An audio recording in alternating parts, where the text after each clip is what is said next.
Where does joy come from? 2019, I was, I was, I was in a hospital room by myself. I had passed out while I was watching a live stream, a first Zoom conference, and um, and my world completely shifted. Alone in the hospital room. There was a man crying next door, and the nurses were like, "Oh, honey, are you sad because you're dying of the COVID? Oh, honey, are you sad that you can't say goodbye to your family?" And all of a sudden, through my door, burst all of these people and their hazmat suits and they were poking and prodding me, and I was listening to this seminar, the Rise Up World Challenge, and all of a sudden, Pete, the leader's like, close your eyes and shut out all of the chaos around you, and you can change your story. And I want you to think about all of your goals and all of your hopes and all of your dreams and what your life will be like 5 years from now. It's like, do you have the picture? Do you have that in your mind? And then he said, now I want you to see yourself and see your surroundings and what and use your five senses. What do you see? Touch, taste, feel, hear, uh, and now I want you to talk to yourself and encourage yourself in the situation that you're in right now. Now, he didn't know that I was in a hospital bed and and and and I didn't know. It hurt to breathe. I had passed out, and I ended up in the emergency room. And I had been there. I'd been in intensive care every 14 days. And when they saw me, one of the nurses just walked away.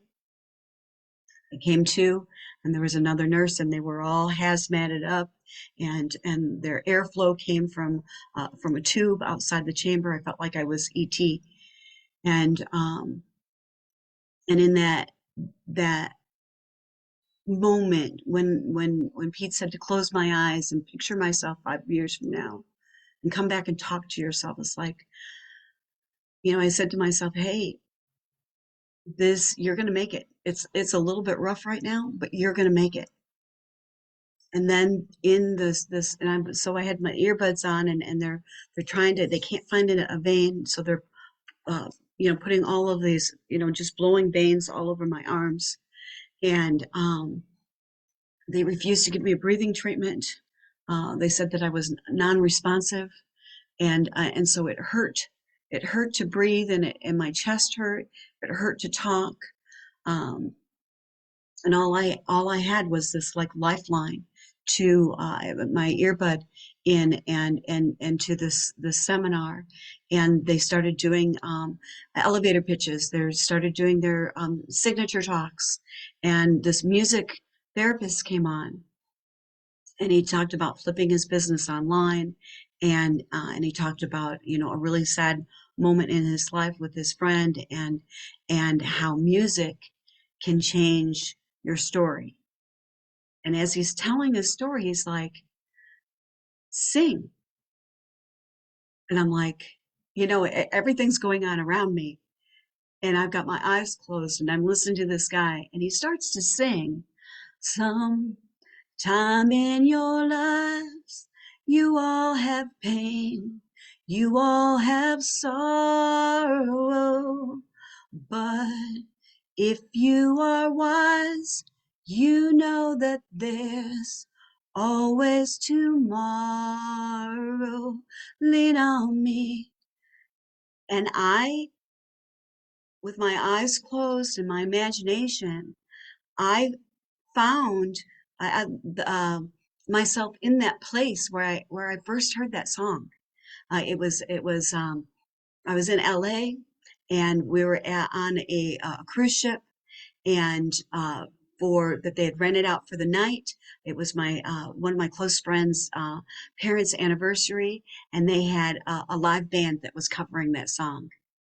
And and back in the day when that song came out and they did this reggae Jamaican version, you'd hear the cowbell, and you knew that the song was coming. And in my imagination, I heard that cowbell, and I started singing.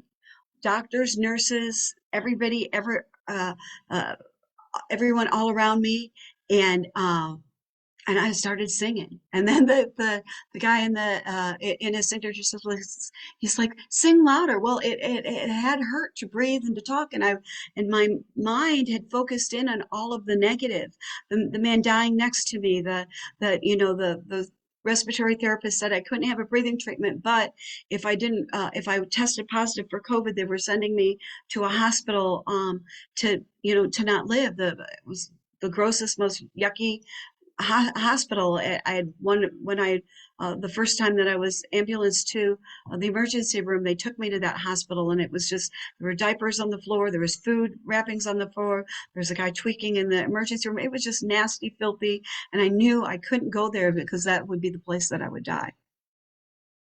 And so all of those feelings and all of that focus, and them jabbing, the Q-tip into my nose, and just rubbing around, and it just hurt so bad, and my chest hurt so bad, and but my focus now was on lean on me.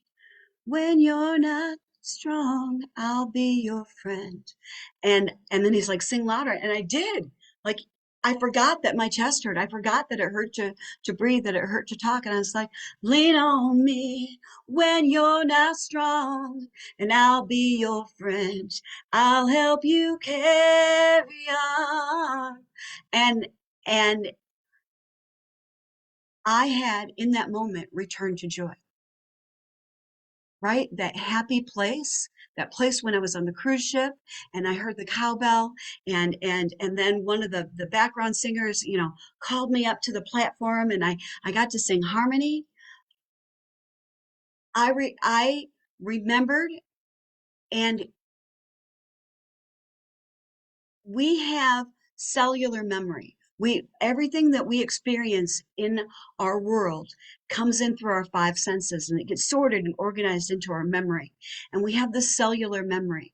And for the positive things and for the joyful things, and for all of life, it's organized and it's sorted into our memory, in our cells. And the that memory was so happy, and it was stronger with my eyes closed and in my imagination than the chaos and the fear that was around me. And I'm alive. That was 2091. I lived through that. I can talk now. It took 2 years of respiratory therapy and heavy medication. Heavy medication, it caused kidney failure, and my liver to start to fail. But I'm here. I'm here, and I'm being restored. I'm in my little safe, allergy-free bubble, and my lungs are healing, and my body's healing, and I have family, and I have friends online, and that are a part of my life, that had COVID not hit, I don't, and had our world not shifted, I don't know if we would have those kinds of connections, and we would have those kinds of networks set up.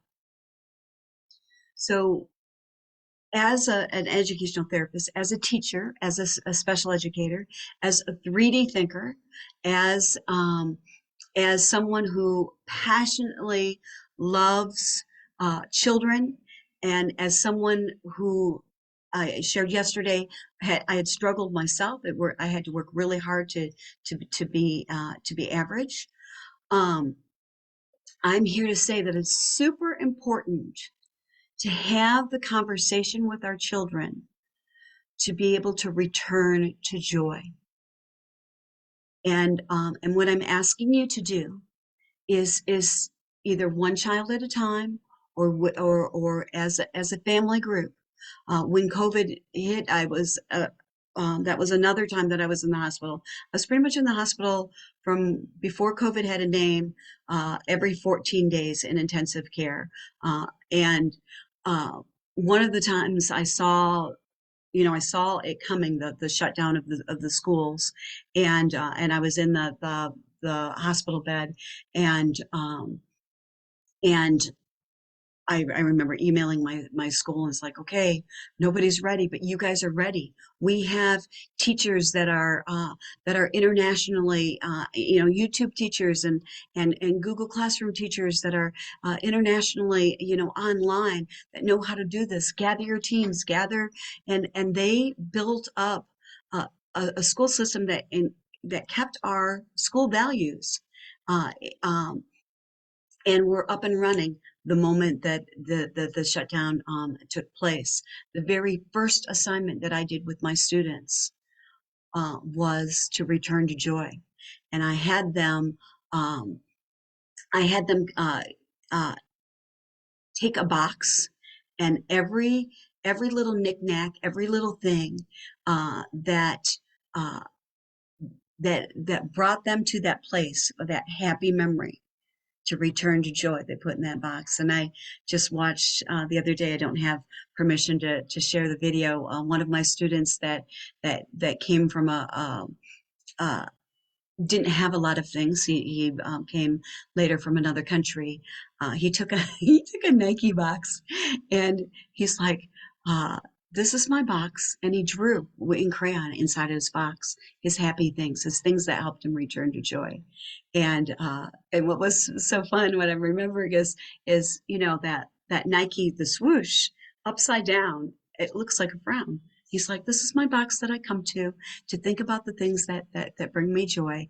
He goes, and when I'm sad, and he showed the upside down Nike boxing, and then he turned it around so that I can return to joy. And I had one girl put hamburger wrappers, that her joy, being sheltered in, was a McDonald's hamburger. I had, you know,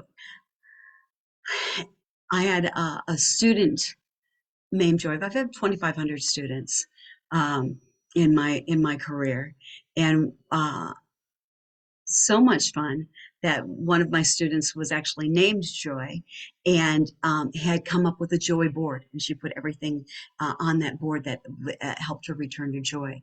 And she had a joy box, and then when she went to college, she had a joy checklist, and um, and the things to do. I'm going to share with you. I had when we came back, I had a classroom before I got sick, and uh, and in my classroom I had all kinds of things to help people return to joy. I had balance boards, and I had trampolines, and I had clay, and I had Play-Doh, and I had paints, and I had um, exercise balls, and I had uh, um, different kinds of aromas, senses. Uh, the favorite was orange. I had classical music playing. I had blankets. I had weighted blankets. I had weighted toys.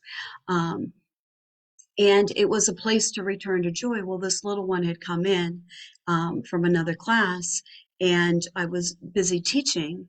And so she just pulled out a piece of paper and started to draw all of these unhappy faces. And the when she was finished, she was ready to go back, because I was following a study with the kids from Waco, Texas, that had come out of that whole FBI thing, shoot down thing, with that cult leader. And the kids were perfect. They showed no extreme emotions, and and they were like perfect. And what they, as they started to study them, is that they were living in fight and flight. Their senses were heightened. Uh, they had a heightened awareness to protect themselves from trauma. And uh, and what they discovered with those kids and with people that with post-traumatic stress syndrome, coming out of war zones, is that that trauma gets stored in your cells. It gets stored in your memory, and um, and then it can get triggered by your five senses, and uh, until it comes out of that cellular memory and comes into the language portion of your brain. So you paint it, you dance it, you do every therapy that's out there. If you can get that trauma into the language part of your brain, then you're no longer triggered by something from your five senses. And so I wanted for that little one, she had already returned to joy, and since she had returned to joy, but I wanted her to pull that whatever had triggered her into the language part of her brain so that she would no longer be triggered by it. And so we spontaneously just came up with this little checklist, and that's what I'm asking you to do, is to sit down with your little ones, to think about the five senses, and to think about things that trigger your kids, things that are sad, things that make them angry, and when they're in a happy place, when they're in a joyful place, when they're in a peaceful place, um, and then just kind of uh, make a checklist, uh, and um, and then make a list of things to do that help them return to joy. So this little one, I knew kind of for a fact that her class was filled with a lot of boys and it was very loud, and there was lots of motion. And so we kind of went through, are you tired? Um, did you eat? Did you eat something super sugary that makes you all jittery? Is it too loud? Our boys can be stinky. Was it too smelly in your classroom and you just needed some space? Was there too much happening visually and it overwhelmed you? Was there someone too close to you or somebody touching your things? Were you, worried or stressed about something? And then, um, kids carry things. And if they make bad choices, they carry that. It's like, well, did you make a bad choice? Were the girls talking about you? Were you talking about other girls? Are and then we went back to the tired, and the too much sugar. And then she had misunderstood I was in a little missionary school. And so then we talked about, I was going to talk about, kind of those prayer things. And she interpreted that as the things that actually helped her return to joy, and things that helped her return to joy was praying and talking, doing art, doing dance, and baking, and doing worship. So this is what I recommend, is to have that heart-to-heart conversation with your child, with your class. This would be an excellent thing to do, to brainstorm and to do with your class at the beginning of the school year, when you're setting up your class rules. It's like, well, let's get some categories here. And what are some things that can upset you, that can hurt your feelings, or make you angry, or make you sad, or and just do the list, and then and then and then brainstorm about ways to return each other to joy, or for them to be able to return to joy. So that way, when someone does fall down and get a boo-boo, or someone does get their feelings hurt, or someone doesn't do well on a test, or whatever happens, they have the language to talk about returning to joy, and they also have the language to help each other return to joy. Um, Not that we're responsible for each other's happiness and that we're responsible for each other's joy, but we can create an environment. In my rooms, I always had a place where they could go, a rocking chair, the rocking, and that motion, kind of, not only does it spur creativity, but it also, it stimulates neurotransmitters, for relationships and being relational. And it kind of is a reboot, a swing, like I have in my classroom, balance boards and um, bean bags and all those kinds of things. So this is Karen Marie asking you uh, to spend some time with your loved ones and have the conversation about joy and peace and how to return to joy in when things happen.